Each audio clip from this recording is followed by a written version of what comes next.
Kami tidak ingin mencari permasalahan siapa yang salah dan siapa yang benar. Yang ingin kami cari, yang ingin kami dapatkan adalah a certainty, kepastian. Yang kami harapkan hal-hal seperti inilah yang perlu kita sinkronisasi. Tentunya kami di pariwisata bernaung di Kemenpar, di kota bernaung di dinas.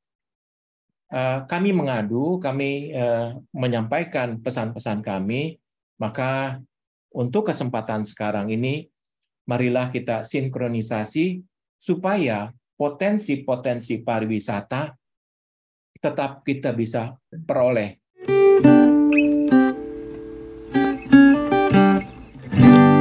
Assalamualaikum warahmatullahi wabarakatuh. Salam sejahtera bagi kita semua. Om Swastiastu. Masih panjang lagi yang lain. Saya cukupkan sampai di sana.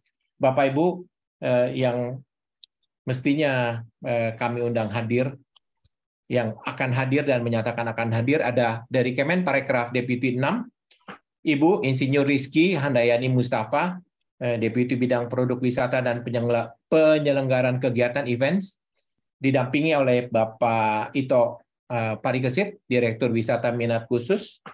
Ada Bapak Fehmio Oktavino, Subdirektorat Wisata Bahari, yang menaungi kapal pesiar. Yang lainnya ada Ibu Wiwi dari Kasudin Parekraf Jakarta Utara. Kemudian Ibu Wiwi Widayati dari Dinas Pariwisata saja, Pak. Ya, pariwisata aja ya, Bu ya. Iya, betul, nggak apa-apa. Oke. Kemudian ada Bapak Rahadian Sebianto dari Pelindo yang sudah diwakili. Kemudian ada beberapa dari KKP, Kantor Kesehatan Pelabuhan Tanjung Priuk Jakarta, Tanjung Mas Semarang, Tanjung Perak, dan dari Benua juga. Baik, Bapak Ibu, kami berinisiasi mengadakan pertemuan ini atas, maaf kalau saya katakan kekecewaan, karena kapal pesiar yang semestinya mendatangkan devisa bagi Indonesia, yang mengisi pundi-pundi para tour operator, para pengusaha bus, para HPI, anggota HPI, para guide, ternyata gagal masuk. Saya ambil satu contoh, 17 November, kapal Viking Orion masuk di Jakarta sampai dengan tanggal 18. Pada saat itu, tanggal 15 sudah diketahui bahwa kapal Viking Orion membawa 3 penumpang suspected dan isolasi. Setelah tanggal 17-18 diterima di Jakarta, terima kasih kepada KKP Tanjung Priuk, kemudian juga Kadispar Jakarta Utara yang menerima kapal pesiar tersebut. Berikutnya masuk ke Semarang, Semarang tidak menerima atau menolak. Surat penolakannya saya terima kopinya. Berikutnya Surabaya tidak menolak dan juga tidak menjawab. Akhirnya pihak kapal menyatakan mundur dari Surabaya, mundur dari Semarang juga. Dan selanjutnya kapal tersebut masuk ke benua. Di catatan undangan kami saya tuliskan terima kasih kepada benua yang mendatangkan devisa sekian banyak untuk pariwisata Bali. Sedianya benua bermalam 2 hari 1 malam karena penolakan dari Semarang dan penolakan dari Surabaya, maka benua mendapatkan durian runtuh, rezeki dadakan 4 hari 3 malam. Yang jadi persoalan dan yang jadi pertanyaan, yang menjadi concern kita, saya sempat mengucap kata-kata, apakah Jakarta Indonesia, apakah Semarang Indonesia, apakah Surabaya Indonesia, atau apakah Bali Indonesia? Loh, satu Indonesia kok. Itu kata-kata yang terucap pada saat kekesalan terjadi. Karena berikutnya kapal MS Regatta yang sedianya datang juga ke Semarang dan Bali ditolak karena dinyatakan ada 2 orang yang isolasi. Bapak Ibu, kami tidak ingin mencari permasalahan siapa yang salah dan siapa yang benar. Yang ingin kami cari, yang ingin kami dapatkan adalah a certainty, kepastian. Karena dengan pembatalan ini, banyak uang yang melayang secara cuma-cuma. Tour operator sudah mempersiapkan sewa bus, bayar restoran, untuk deposit dan lain sebagainya, dan pihak supplier tidak ingin mengembalikan. Rakyat kecil juga, Borobudur, Anda tahu kalau Borobudur kan banyak kulakan. Teman-teman dagang asongan itu sudah pinjam-pinjam uang untuk belanja kulakan, ternyata tamunya nggak datang. Masih banyak lagi hal-hal yang lain. Nah, yang kami harapkan, hal-hal seperti inilah yang perlu kita sinkronisasi. Tentunya kami di pariwisata bernaung di Kemenpar, di kota bernaung di dinas. Kami mengadu, kami menyampaikan pesan-pesan kami, maka untuk kesempatan sekarang ini, marilah kita sinkronisasi supaya potensi-potensi pariwisata tetap kita bisa peroleh. Karena presiden buruk yang terjadi, pihak kapal akan menyatakan susah amat sih masuk ke Indonesia, ini itu prosesnya, kok yang ini begini, kok yang itu begitu. Kalau seandainya kapal menyatakan, udahlah kita coret jadwal masuk ke Indonesia, yang rugi kita semua. Untuk hal seperti itu, kami mohon bimbingan dari Kemenparekraf untuk memberikan arahan. Bagaimana dan apa potensi pariwisata, khususnya kapal pesiar, tentunya kami mengundang beberapa teman untuk menyampaikan informasi. Tapi sebelum itu, bagi yang baru hadir, terima kasih telah hadir di sini Pak Yase dari Destination Asia. Terima kasih Pak. Kemudian Ibu Armini, Ibu Armini dari Intercruise. Terima kasih Bu Armini. Kemudian ada Ibu Barbara dari KCBJ. Ada teman kita dari Pakto, Bon Java, dan beberapa teman yang bermain di kapal pesiar. Terima kasih. Ada juga Ibu Helen Delima yang pemain kapal pesiar. Selamat datang Bu Helen. Terima kasih Pak. Terima kasih. Itulah pengantar saya Bu Ketua. Maaf, Bu Yana yang mewakili Pak Ketua Umum kita yang kebetulan sedang rapat yang karena di sana delay, maka nggak sempat mengikuti pertemuan kita. Tapi Pak Ketua kita akan masuk ke acara kita setelah pertemuan yang di sana selesai. Oke, silakan Bu Yana mewakili Pak Ketua untuk membuka pertemuan kita, dan dilanjutkan nanti akan ada sekedar diskusi mengenai potensi bisnis kapal pesiar. Silakan Bu Yana. Ya, terima kasih Pak Yongki. Selamat siang Bapak-bapak dan Ibu-ibu semua. Assalamualaikum warahmatullahi wabarakatuh. Salam sejahtera bagi kita semua. Om Swastiastu, dan selanjutnya tadi Pak Yongki juga bilang selanjutnya ya, soalnya panjang. Saya senang sekali nih mewakili Pak Paul bisa membuka acara ini, karena memang tadi Pak Yongki juga sudah jelaskan wisata cruise ship ini atau cruise ini sebetulnya sangat berpotensi untuk berpotensi besar ya untuk menambah pundi-pundi kita dari pariwisata. Hanya kok memang kelihatannya dari sisi perizinan, dari peraturan, dari tata kelolanya itu kok masih ribet gitu ya. Sedangkan kita nih pengelola biro perjalanan yang menghandle ini semuanya sudah haus, sudah kelaparan nih, sudah 2 tahun tidak punya tamu. Sekarang ada tamu yang mau datang, tapi peraturannya masih berbeda satu tempat dengan tempat yang lain. Saya menyapa dulu, di sini juga ada wakil dari Kemenparekraf, dari Kedeputian 6, dan tadi ada Deputi 5 juga, tapi diwakili Deputi 6 oleh Pak Itok Parikesit barangkali ya. Terus kemudian Pak Fehmiu kalau ada, kemudian juga lain-lainnya. Tadi ada Bu Wiwi dari Parekraf Jakarta, Sudin Parekraf Jakarta Utara, Ibu Widayati dari wah ini juga panjang tadi, tapi dari Dispar aja ya katanya, Dispar Surabaya. Terus kemudian dari Pelindo tadi juga ada wakilnya, saya lihat. Kemudian dari KKP dan dari teman-teman yang lain yang barangkali tidak sempat saya sebutkan, dan teman-teman tentu saja pemain wisata cruise yang saya sayangi. Kita semua di sini kumpul supaya ke depan barangkali kita bisa lebih sinkron dan lebih berkolaborasi, seiring sejalan, bergandengan tangan menangani cruise ship ini agar bisa bermanfaat sebesar-besarnya bagi kita semua yang baru-baru ini terlanda pandemi. Saya cuma berpikir, mungkin saya naif kali ya, tapi saya berpikir kalau negara lain bisa, kenapa kita nggak bisa sih gitu.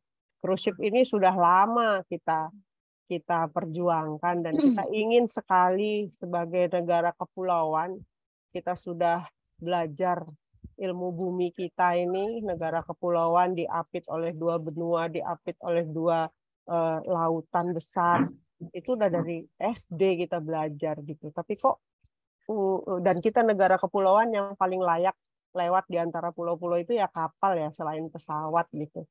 Tapi kok ini kita masih berkutat di peraturan-peraturan, kira-kira apa sih masalahnya? Barangkali Bapak-bapak dan Ibu-ibu bisa menjelaskan di sini secara terbuka, sehingga nanti kita bisa mencari jalan keluarnya bersama, sehingga bisa kita nikmati semua lah dari cruise ship ini. Karena sebetulnya cruise ship ini menurut saya ya, juga yang paling terdampak pada saat pandemi itu berjalan. Tapi kemudian mereka bisa membuat suatu peraturan di dalam kapalnya. Kalau nanti selagi mereka jalan, itu ternyata ada beberapa yang suspek positif COVID, dan itu udah langsung dilakukan penyelamatan atau langkah-langkah kesehatan yang diambil supaya COVID ini tidak menular menjadi satu kapal kena COVID gitu. Dan itu sudah ada standarnya dan sudah diakui oleh negara-negara lain gitu. Tapi kenapa Indonesia kok belum bisa gitu untuk ikut standar itu gitu? Di mana problemnya gitu? Mari kita pecahkan bersama-sama kalau bisa. Kalau belum bisa ya kita cari jalan keluarnya bersama-sama, mungkin tidak pada satu pertemuan, mungkin harus 2-3 pertemuan, tapi hayo kita lakoni sama-sama, karena ini adalah suatu opportunity yang sebetulnya sangat bagus, karena itu kapal datang sendiri gitu loh. Datang sendiri melewati kita, harusnya kan kita manfaatkan sebesar-besarnya, semaksimal mungkin untuk kesejahteraan kita semua gitu. Jadi saya nggak berpanjang-panjang lagi, silakan Pak Yongki nanti mengambil alih untuk memoderatori diskusi ini, semoga menghasilkan poin-poin atau hasil-hasil yang bisa kita manfaatkan bersama-sama. Demikian, wassalamualaikum warahmatullahi wabarakatuh. Baik, terima kasih Bu Yana yang mewakili Pak Ketua Umum kita, yang mewakili Pak Paul Edmundus Taloh, yang kebetulan sedang berada di rapat di Zoom yang lain. Baik, Bapak Ibu, teman-teman semua, pertama-tama kami ingin meminta paparan, mungkin gambaran atau cerita sedikit sharing mengenai potensi kedatangan kapal pesiar yang dalam hal ini mungkin Pelindo yang paling akurat data-datanya, karena Pelindo seluruh Indonesia itu mengumpulkan data-data dari kapal pesiar. Silakan yang mewakili Pelindo untuk menyampaikan. Jika diperlukan screen sharing, saya sudah buka. sekedar informasi, kalau tidak salah tanggal 7 Desember akan hadir Viking apa ya di Jakarta, kalau tidak salah. Kemudian tanggal-tanggal berikutnya di Desember juga hadir. Silakan Bu untuk menyampaikan, Bu Fitria untuk menyampaikan gambarannya mengenai potensi kapal pesiar untuk devisa negara kita. Ya. Assalamualaikum, selamat sore Bapak Ibu sekalian. Terima kasih Pak Yongki atas waktunya. Mohon maaf Pak, sebelumnya kami nggak siapin paparan tadi karena nggak diminta sama Mas Ebi. Tapi mungkin ada Mas Surya ya. Mas Surya mungkin bisa buka web booking Pelindo 3. Mungkin sebagai gambaran sejak untuk akhir tahun 2022 ini sebenarnya kita sudah ada catatan jumlah calling mungkin kurang lebih 20 call sebenarnya. Dan di tahun depan ini sudah sampai ini Pak, kita di wilayah kami saja mungkin saya batasin ya Pak, kalau di ini kali ini mungkin kita berbicara di wilayah Jawa Tengah, Jawa Timur, kemudian Bali Nusra, dan Kalimantan Pak, yang memang kebetulan kami menaungi di wilayah-wilayah tersebut. Untuk sementara mungkin Priok, karena mungkin ada teman-teman dari Pelindo 2 kalau ada perwakilan, mungkin nanti bisa menambahkan. Jadi ini adalah gambaran tahun depan kita sudah ada 151 call dengan asumsi penumpang sebanyak 330.000. Jadi dan ini kegiatan booking ini juga masih tetap berjalan. Setiap hari kami masih mendapatkan booking untuk kegiatan kapal cruise. Bahkan mungkin 2025 kami sudah dapat Pak. Hari ini pun ada Viking, dari kapal Viking juga sudah melakukan booking di beberapa terminal kami. Ini memang isu ini atau mungkin pembahasan sore ini itu adalah imbas dari kegiatan Viking Orion ya Pak, yang kapan lalu sempat ditolak di Tanjung Emas, kemudian akhirnya membatalkan kunjungan ke Surabaya. Jadi total ada mungkin 3 kapal ya Pak, Viking Orion, kemudian Regata, dan terakhir ada National Geographer yang juga kebetulan ditolak di Semarang dikarenakan ada indikasi atau data salah satu penumpangnya terpapar COVID. Dan ini juga terus terang kalau di Surabaya kami terus berkoordinasi dengan Bu Wiwi di Digispa Surabaya yang aktif selalu untuk melakukan koordinasi dengan stakeholder setempat. Nanti mungkin Bu Wiwi bisa menambahkan berita bagus yang dari Surabaya terkait update-nya. Jadi memang karena emang bisnis atau pelayanan cruise ini itu kita bukan 1, 2, 3 orang, bukan hanya Pelindo. Memang kami harapannya kita akan selalu melakukan koordinasi dengan pihak-pihak yang terkait. Kemudian memang kalau kita berbicara potensi loss, ya kemarin sudah Pak dari tim kami sempat melakukan penghitungan ya. Mungkin kalau dengan total jumlah 151 call itu ada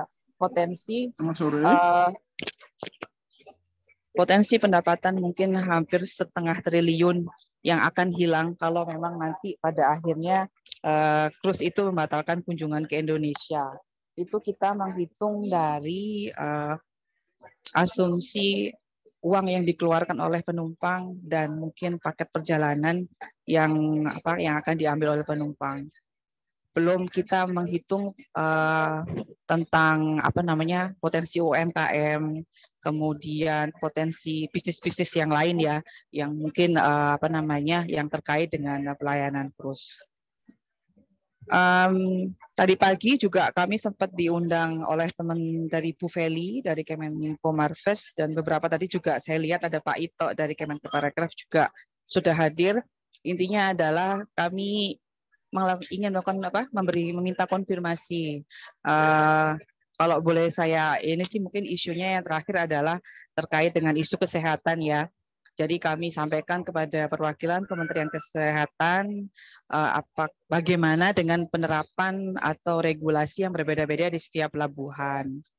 Dan harapannya sih nanti penafsiran dari baik itu surat edaran Satgas COVID dan peraturan kesehatan lain itu ditafsirkan sama oleh semua pelabuhan sehingga tidak ada perbedaan perlakuan, baik itu di Tanjung Priuk, di Tanjung Mas, Surabaya, di Benoa, ataupun di Lembar.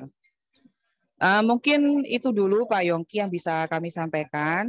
Nanti mungkin kita lanjut dengan diskusi dan tanya jawab, karena pastinya juga nanti pasti ada beberapa hal yang berkembang dalam diskusi kita siang ini. Dan nanti mungkin kalau ada Bu Lewi tadi mungkin bisa menambahkan dari Disipl Surabaya, karena memang terima kasih Surabaya, pemerintah Kota Surabaya sudah support luar biasa buat kegiatan atau rencana pelayanan KRUS di Surabaya. Mungkin itu dulu Pak Yongki, kami cukupkan. Selamat sore, terima kasih atas waktunya. Assalamualaikum warahmatullahi wabarakatuh. Waalaikumsalam. Baik, terima kasih Bu Fitria.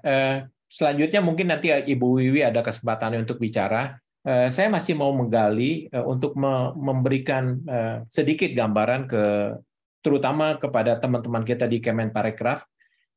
Sebetulnya apa sih yang kita takutkan untuk yang COVID ini? Saya harapkan ada teman-teman dari ship agent yang ingin menceritakan bagaimana SOP, bagaimana program penanganan kalau di dalam kapal, di atas kapal ada orang yang kena COVID.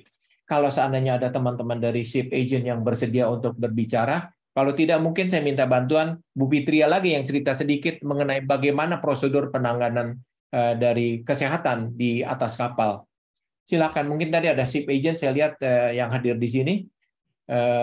Ini Navarif Bayu Shipping Agency, mungkin bersedia untuk bercerita.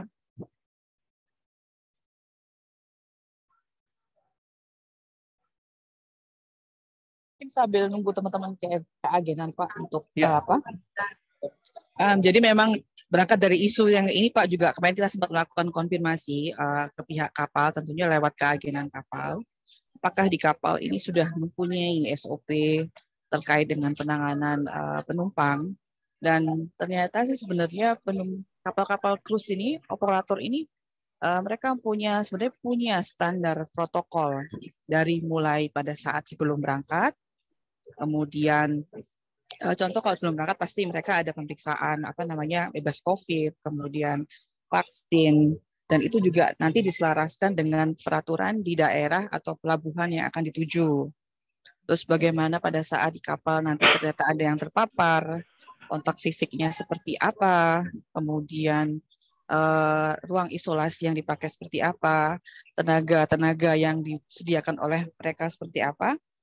Dari hasil kami berdiskusi dengan keagenan, ternyata sudah sangat rigid, dan memang kami sampaikan ke kantor kesehatan pelabuhan di Surabaya dan Semarang, kenapa nggak dilakukan assessment saja, fokusnya bukan pada yang penumpang yang terpapar, tapi bagaimana cara operator ini menangani. Terus bila jadi potensi tambahan risiko-risiko, tentunya mereka juga menetapkan kan Pak pastinya kenapa mereka tetap jalan, apakah mereka memutuskan untuk berhenti, karena tentunya pasti mereka punya standar itu. Jadi intinya bukan fokus pada orang yang terkena penyakit, tapi bagaimana caranya memitigasi risiko pada saat ditemukan penumpang yang terpapar oleh COVID ini, dan bagaimana kapal menanggapi, melakukan pencegahan, dan kalau habis pencegahan berarti yang penanganan ya Pak ya. Kalau memang yang kami dapatkan informasinya sudah sangat rigid sekali dan sangat detail sekali, bahkan dari mulai makan, cara mereka mengatur laundry, itu detail sekali Pak. Cuman memang kami belum mendapatkan tanggapan resmi sih dari Kemenko, terkait dengan Kementerian Kesehatan. Jadi memang mungkin sedikit menambahkan, tadi pagi timnya Bu Feli Kemenko Marves mengundang perwakilan Kementerian Kesehatan, kemudian juga beberapa KKP. Intinya sih sebenarnya untuk penumpang atau untuk perjalanan luar negeri masih akan merujuk pada SE nomor 25 tahun 2022. Dan mungkin nanti setelah meeting tadi pagi memang harapannya semua KKP menanggapi dengan prinsip dan penafsiran yang sama. Cuman mungkin saya nggak bisa share hasilnya Pak, karena tadi Bu Feli nanti mungkin ada notulensi resmi yang akan di-share oleh teman-teman Kemenko Marves. Tapi sih intinya sih pertemuan pagi tadi cukup memberikan angin segar buat kegiatan terus di Indonesia untuk saat ini. Dan memang harapannya dari Kemenko Marves juga tim task force ya Pak yang ada itu yang isinya harusnya ada perwakilan dari Kementerian Pariwisata, kemudian operator, keagenan, pelaku travel, pelaku usaha yang terkait, harapannya dihidupkan kembali sehingga kita bisa melakukan update-update terkait dengan regulasi. Karena kalau kita berbicara pandemi, seharusnya COVID-19 ini sudah bukan sesuatu momok yang sangat ditakutin ya. Jadi memang sudah 2 tahun kita menghadapinya dan semua pihak juga sudah bisa berhadapan atau mungkin bagaimana cara berhadapan dengan COVID yang baik dan benar. Itu dulu Pak Yongki, terima kasih. Baik. Terima kasih Bu Fitria. Mungkin Pak Nafarif dari Shipping Agency ingin menambahkan apa yang disampaikan tadi oleh Ibu Fitria. Silakan Pak Nafarif. Baik, terima kasih kami ucapkan kepada Bapak Moderator, Bapak siapa? Saya belum lihat namanya. Dengan Yongki di sini Pak Yongki. Pak Yongki, mohon maaf. Ya. Oke, terima kasih Pak Yongki atas waktunya. Perkenalkan saya Nafarif dari Bayu Shipping Agency untuk agen kapal pesiar khususnya. Jadi untuk penanganan masalah COVID ini, memang keputusan adalah di tangan otoritas pelabuhan. Itu adalah di otoritas pelabuhan, kemudian di bawah kontrolnya karantina. Di karantina. Jadi itu kita pastikan bahwa sebelum kapal datang, bahwa peraturan-peraturan ini sudah fix apa yang boleh, apa yang tidak. Kemudian yang kedua adalah tentu terkait dengan kapal pesiar itu sendiri.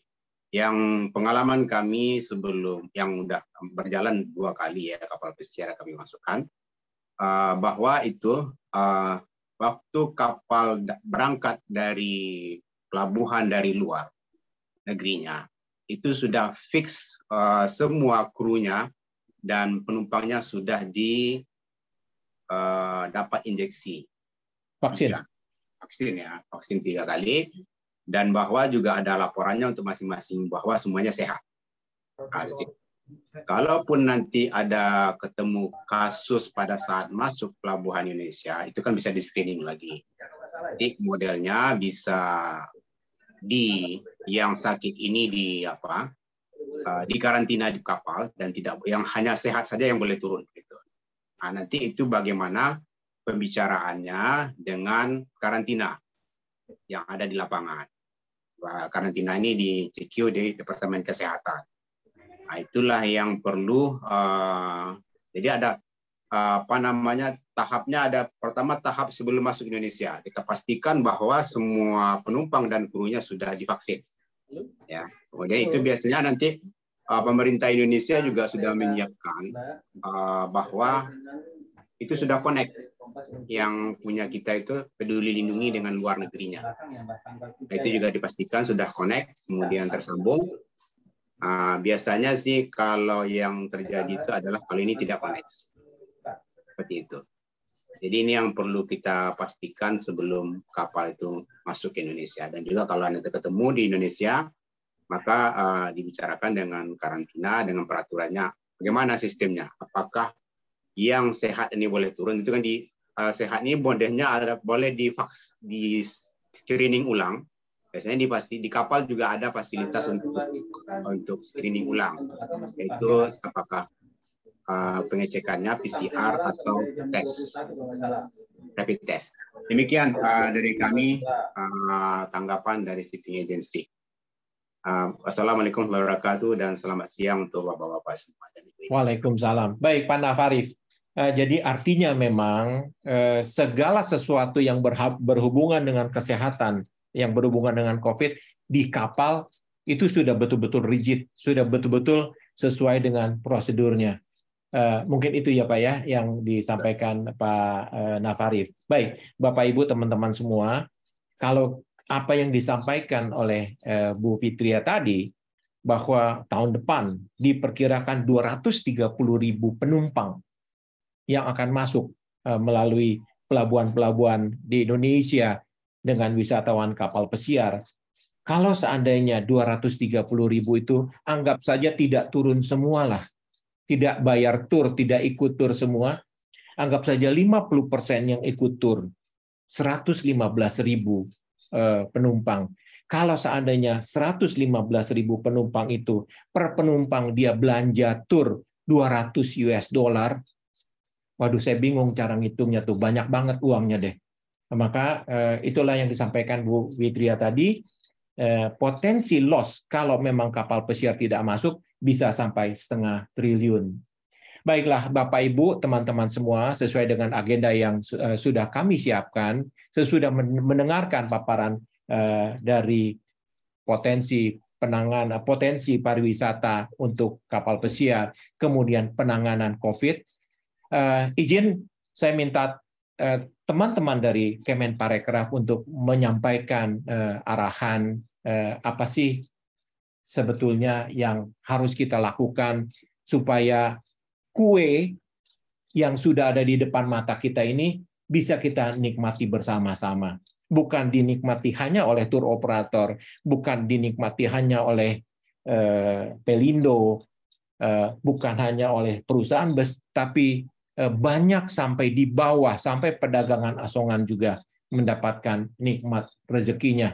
Silakan dari Kemenparekraf yang akan menyampaikan dari Deputi 6 kah? Dari Pak Ito kah? Boleh, ya. Silakan Pak.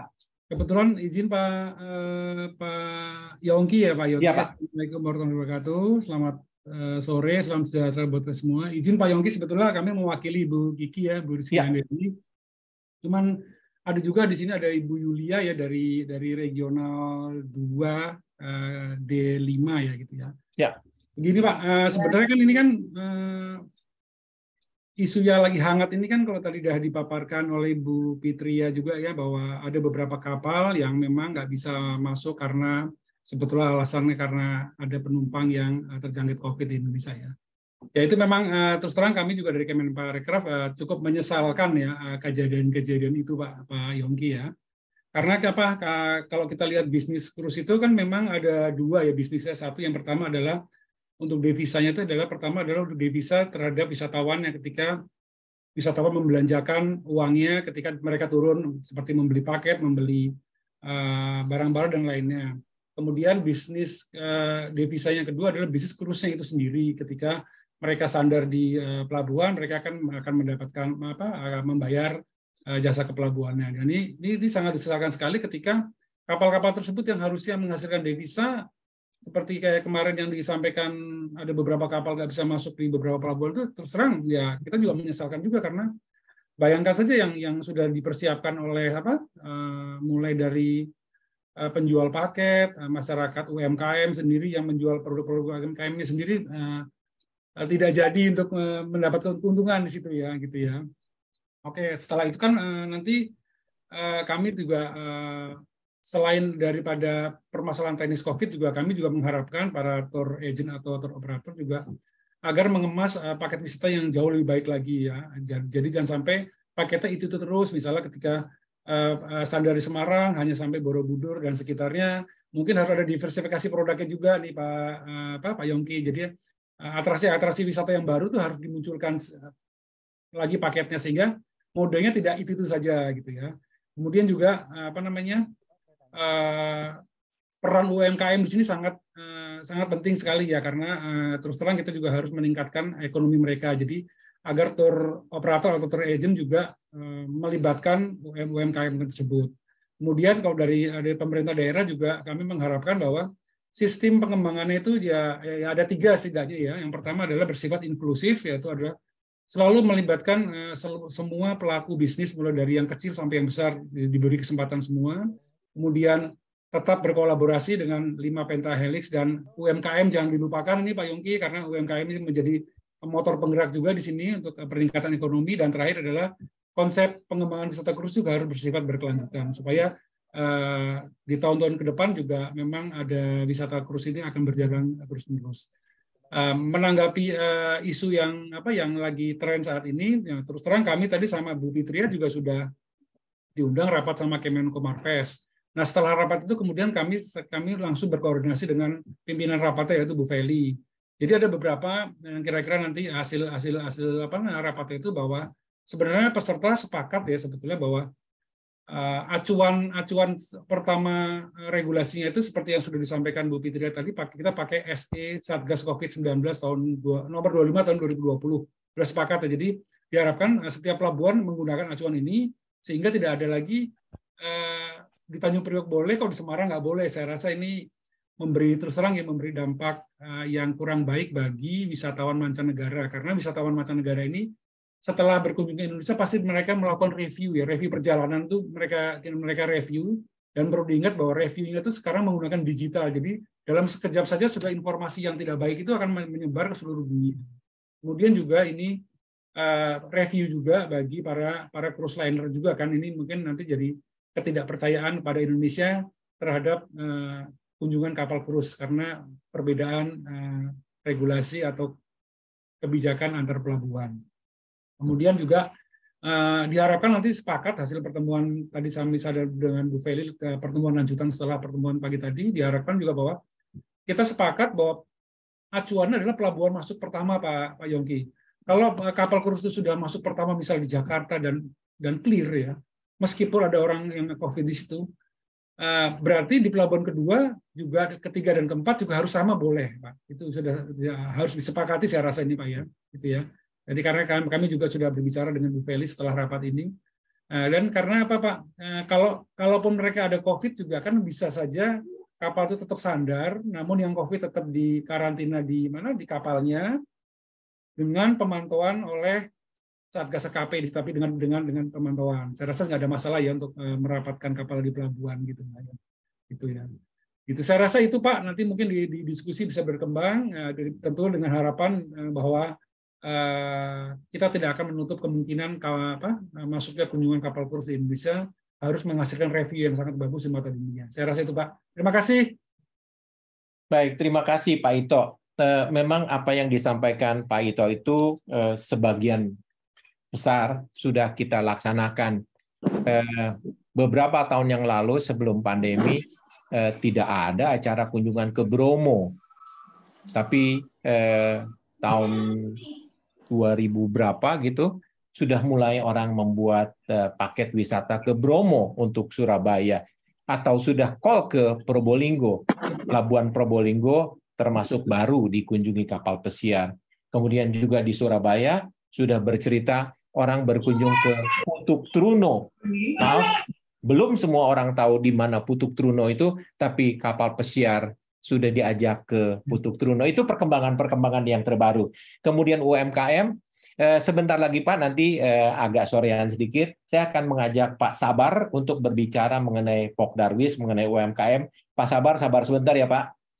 Kemudian Pak Yongki, sudah ada Pak Paul tuh. Ya, Ketua Umum kita Pak Paul Edmundus Talo sudah hadir walaupun masih dari jalan. Hati-hati di jalan, Pak. Terima kasih Pak Yongki. Nanti kita bergabung ya Pak ya. Selamat sore Ibu Kiki.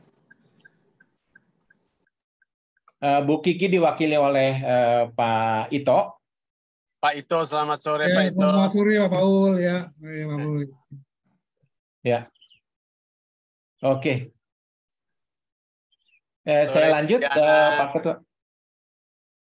Ya, selamat sore Pak. Oke. Saya lanjut Pak Ketua ya. Silakan Pak, silakan Pak. Oke. Berikut ini saya ingin mendengar kabar bagus dari Ibu Wiwi dari Surabaya. Kabar bagus ini saya dapatkan kemarin sore dari Ibu Armini yang memforward hasil pertemuan. Silakan izin Bu Wiwi untuk menyampaikan kabar bagus ini yang cukup melegakan. Tapi apa yang saya catat dari Pak Ito tadi, kalau pelabuhan pertama itu sudah menerima, seyogyanya pelabuhan berikutnya juga menerima. Dan hal ini akan mengurangi dampak negatif dari kerugian di pelabuhan pertama kalau ditolak. Misalkan saya menjalankan Surabaya, deposit saya yang taruh di perusahaan bus, di restoran, itu mungkin saya bisa pending. Daripada kalau pembatalan 1 hari sebelumnya kan, wah orang zaman dulu bilang cialat. Oke, baik. Kita dengar kabar bagus dari Bu Wiwi. Apa kabar bagusnya? Mungkin sejalan dengan apa yang sudah dibicarakan oleh Bu Fitria, oleh Pak Ito. Silakan Bu Wiwi. Ya, terima kasih Pak Yongki. Selamat sore Bapak Ibu sekalian. Selamat sore Pak Paul. Selamat sore Bu Wiwi. Ya, terima kasih saya bisa diundang dan bergabung dalam forum yang diinisiasi oleh Pak Yongki melalui Intoa. Jadi kita semua barangkali menyayangkan kemarin ketika ada 2 calling cruise ship ya yang masuk ke Surabaya belum memungkinkan untuk bersandar. Tapi itu secara internal mungkin itu sudah menjadi isu yang memang sudah kami selesaikan, Pak.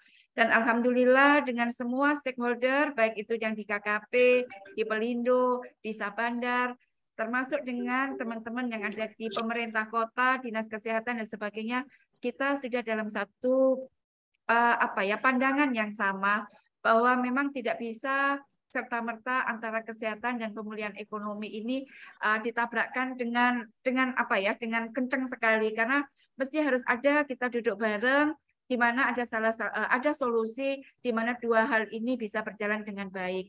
Nah, oleh karena itu kemarin kami sudah melakukan meeting koordinasi dengan para stakeholder yang melakukan mengarrange kegiatan di kapal pesiar yang masuk Surabaya.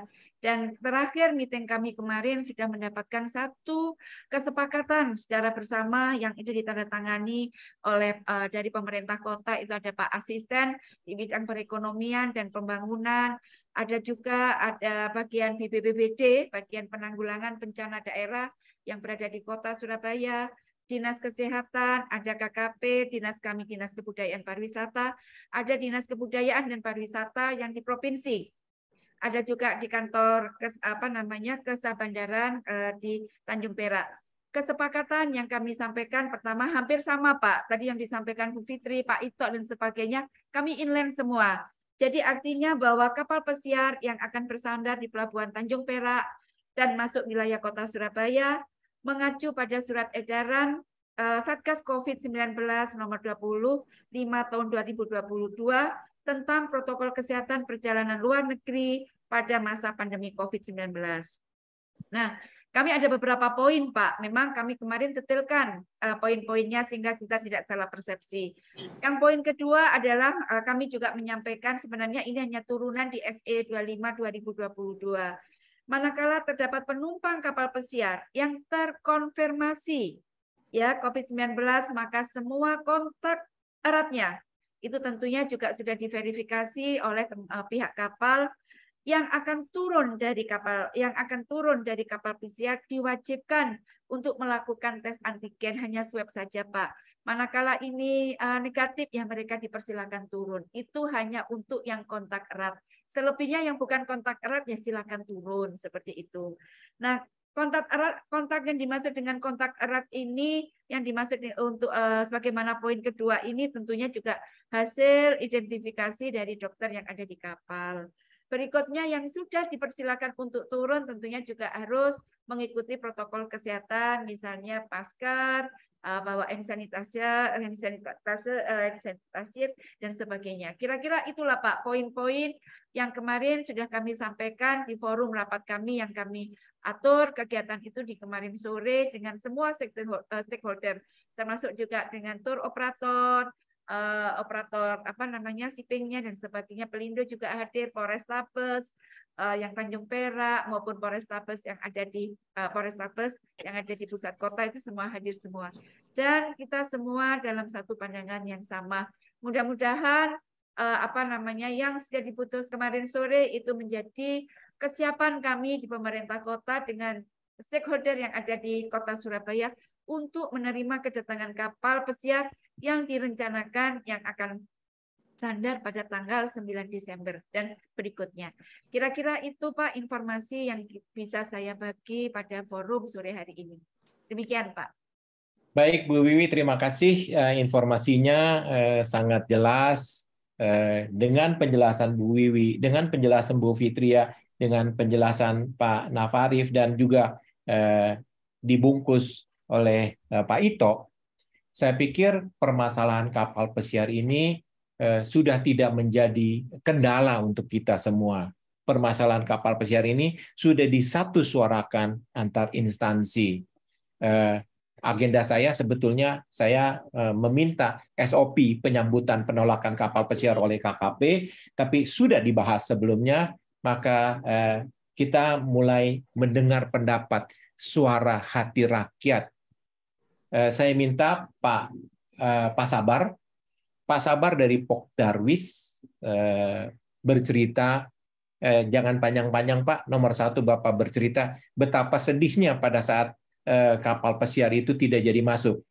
Pak Sabar ini bukan pengusaha besar, tapi Pak Sabar ini adalah seorang atau Pak RW yang membantu masyarakat desa untuk membangun menjadi satu desa wisata dan sangat mumpuni, sangat sustainable untuk wisatawan kapal pesiar dan tentunya wisatawan-wisatawan lainnya. Silakan Pak, cerita bagaimana sedihnya pada saat kapal pesiar itu batal dan apa sih yang sebetulnya sudah disiapkan oleh Pak Sabar dan teman-teman di Pok Darwis untuk memajukan pariwisata, khususnya desa wisata. Ini yang catatan yang perlu saya sampaikan kepada Pak Ito, bahwa kami juga menyentuh, kami juga mengajak wisatawan untuk masuk ke desa wisata. Mangga, silakan Pak Sabar. Ya, Assalamualaikum warahmatullahi wabarakatuh. Terima kasih Pak Yogi. Saya Pak Sabar Dwastono dari Kampung Lawas Maspati, sebuah kampung kita memiliki 1.750 jiwa. 2 kampung di tengah kota. Alhamdulillah, saya sudah menangani kapal pesiar tamu-tamu itu sejak sebelum pandemi. Ketika pandemi itu meluncur di kota di Indonesia, saya menggagalkan tamu-tamu asing sebanyak 7 kapal karena memang kondisinya sungguh luar biasa. Saya stop semuanya, bukan saya yang stop, memang pemerintah punya kebijakan berbeda karena pada waktu sebelum pandemi itu luar biasa. Kami puasa, Pak. Kami puasa kurang lebih 2 tahun. Setelah pandemi itu sudah tiada, memang saya akui di Surabaya nggak usah khawatir datang di Surabaya. Di Surabaya itu sudah ada Satgas Kampung yang sudah dibentuk oleh Kota Surabaya. RT dan RW itu mempunyai Satgas, yang mana Satgas ini untuk mengantisipasi penyakit corona dan virus-virus. Pada waktu Pak Yongki datang ke tempat saya, dan alhamdulillah saya dipercaya untuk menangani wisata di kampung saya. Kami sudah beberapa kali rapat dengan warga. Dan kami sudah melapis-lapis. Kita mempunyai scan, kita mempunyai agar semprot, dan lain sebagainya. Bagaimana pandemi ini? Ini lapisan di bawah, paling bawah sendiri. Kita sudah melakukan. 1.750 jiwa sudah all out, Pak. Semua akan kebiar. Saya diberi ada kurang lebih 200 kemarin itu. Sebelum itu juga ada 100. Kita juga melobi. Itu luar biasa, Pak. Saya bangga dan warga Surabaya juga bangga ada kapal pesiar. Bahkan saya nge-share, saya memamerkan kepada teman-teman Pok Darwis, aku entuk meneh, aku urip meneh, aku urip meneh, aku urip meneh. Ketika mendengar informasi WA dari Pak Bapak, gagal karena pandemi, dan kemarin teman-teman juga gagal karena pandemi. Pandemi apa? Pandemi apa? Mbok ya, rumongso dengan masyarakat. Kita selaku desa wisata disuruh membangun oleh pemerintah. Ayo desa wisata, ayo desa wisata. Ternyata kita sendiri menolak. Itu rasanya tidak adil.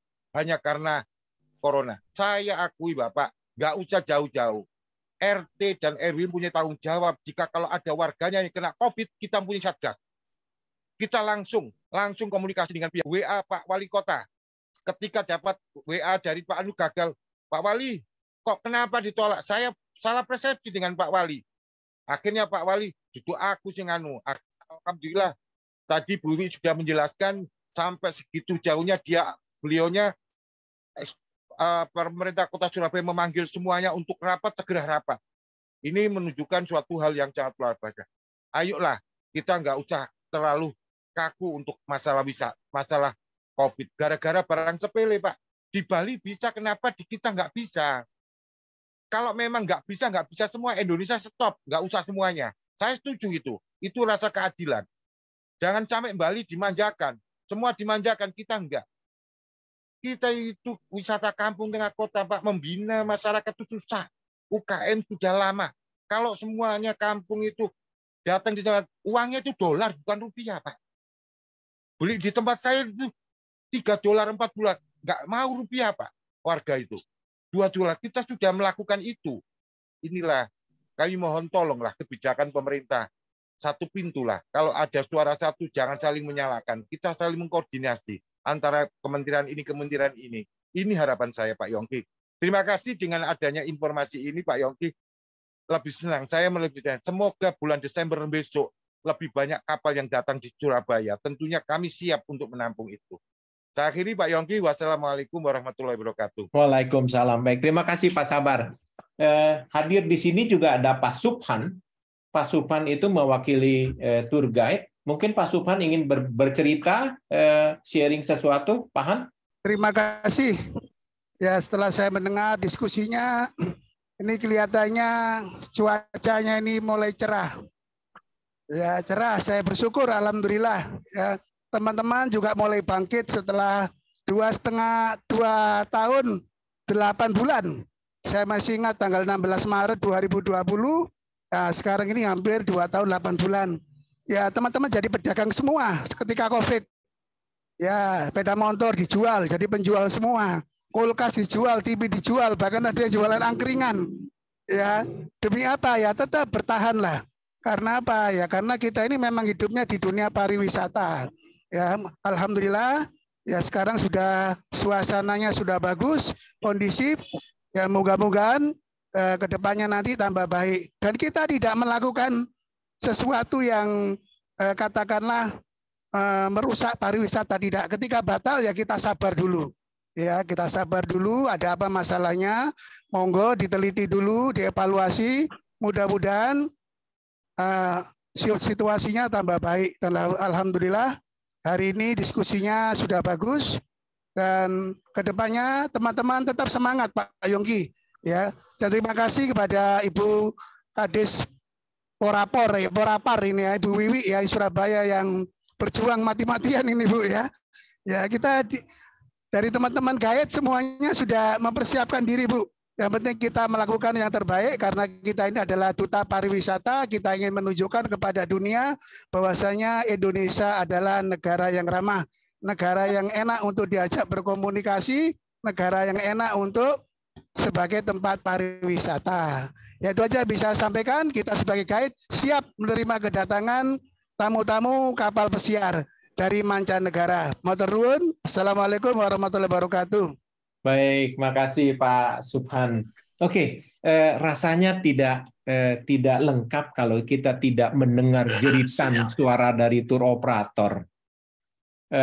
Ada dari Bon Java, Pak Sudirman mungkin mau bercerita sedikit Pak. Berapa besar kerugian yang sudah dialami. Jangan panjang-panjang Pak, karena setelah ini kita akan buka acara ramah tamah, kita ngobrol-ngobrol bagaimana membuat pariwisata kita lebih sejuk, lebih menyenangkan, lebih menguntungkan untuk semua pihak. Silakan Pak Sudirman. Terima kasih Pak atas waktu dan kesempatan yang diberikan kepada saya. Jadi perlu saya ceritakan di sini bahwa 3 call kami ditolak Pak, yaitu di Surabaya dan Semarang, yaitu Viking Orion yang pertama di Semarang tanggal 19, kemudian tanggal 20 ditolak juga di Surabaya. Kemudian yang tanggal 26 itu Limland ditolak di Semarang. Jadi kalau bicara kerugian dalam hal ini memang cukup besar Pak, cukup besar bagi kami. Kita tidak bicara potential loss Pak, kita bicara real loss-nya itu cukup tinggi dan itu sangat berat bagi kami. Tapi saya juga bisa bernapas lega setelah kejadian itu secara maraton, terutama pemerintah Surabaya mengajak kami berkolaborasi yang dimotori oleh Bu Wiwi, bagaimana kita bisa mencari titik temu, jalan keluar daripada permasalahan ini. Sehingga terus terang saya warawiri itu sampai kira-kira 4-5 kali ke Surabaya untuk menghadiri meeting dan akhirnya itu berbuah manis.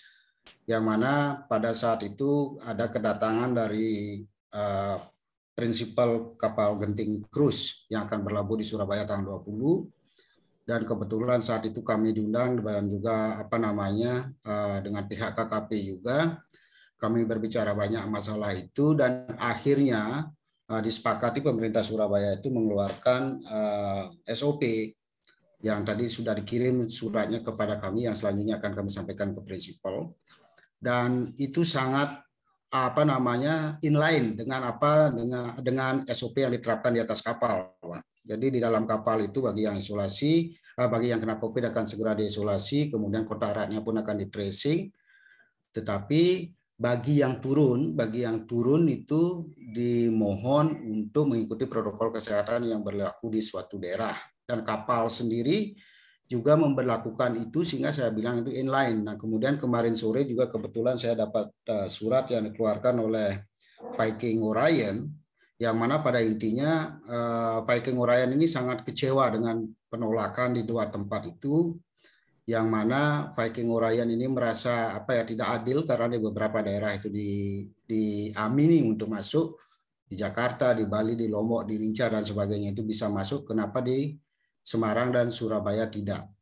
Nah, itu menjadi pertanyaan tersendiri, dan itu pun sudah dijawab langsung oleh pihak Surabaya, terutama oleh pihak Pemda dengan SOP tadi, sehingga memungkinkan untuk kapal kami yang akan masuk di tanggal 9 dan juga tanggal 20 ini akan bisa standar seperti apa yang kita harapkan, sehingga jeritan-jeritan yang tadi dikatakan oleh Pak Sabar, kemudian Pak Suban, itu akan kami bisa rubah nanti menjadi senyum manis. Itu maksud kami. Dan kemudian juga saya mengucapkan terima kasih banyak kepada Bu Putria, kemudian kepada Bu Wiwi, terutama yang sangat intens berkolaborasi dengan kami dan stakeholder yang ada untuk mencari titik temu, sehingga akhirnya ini bisa menjadi kemupakatan dan akan meloloskan kapal yang akan masuk di tanggal 9 dan tanggal 20 ini. Saya sebenarnya ini masih berharap banyak di Semarang, karena di Semarang itu kami mendengarkan memang sudah ada lampu hijau, di mana Viking Orion yang tanggal 8 itu akan bisa masuk, tetapi sampai detik ini kami belum menerima surat kepastiannya atau semacam SOP atau apapun bentuknya. Kami sudah berkomunikasi dengan beberapa pihak-pihak penting di Semarang, baik itu Dinas Kesehatan dan juga teman-teman di di Pemkot, Pak Wings itu juga sangat antusias untuk kapal itu tidak ditolak di Semarang, Pak. Jadi harapan kami Semarang segera bisa melakukan hal yang sama dengan apa yang dilakukan oleh pemerintah Surabaya. Itu harapan besar kami, Pak. Karena kalau ini sampai ditolak lagi, ya Bapak bisa bayangkan, kami yang baru bangun setelah COVID ini, kemudian langsung dihantam seperti ini, ya rasanya ini kedua kaki kami ini bisa lumpuh, Pak, gara-gara itu.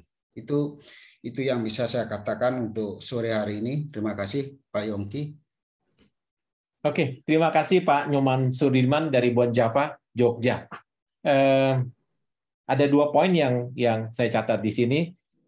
Ibu Wiwi mendapatkan apresiasi dari Surabaya dan juga dari Jawa Tengah untuk segala upayanya untuk membuat Surabaya ini sekarang friendly, welcome untuk kapal pesiarnya. Catatan yang kedua adalah saya colek Pak Ito, Kemenparekraf, Semarang belum selesai urusannya karena dari Pak Sudirman green light, lampu hijau belum didapatkan untuk kunjungan kapal pesiar ke Semarang.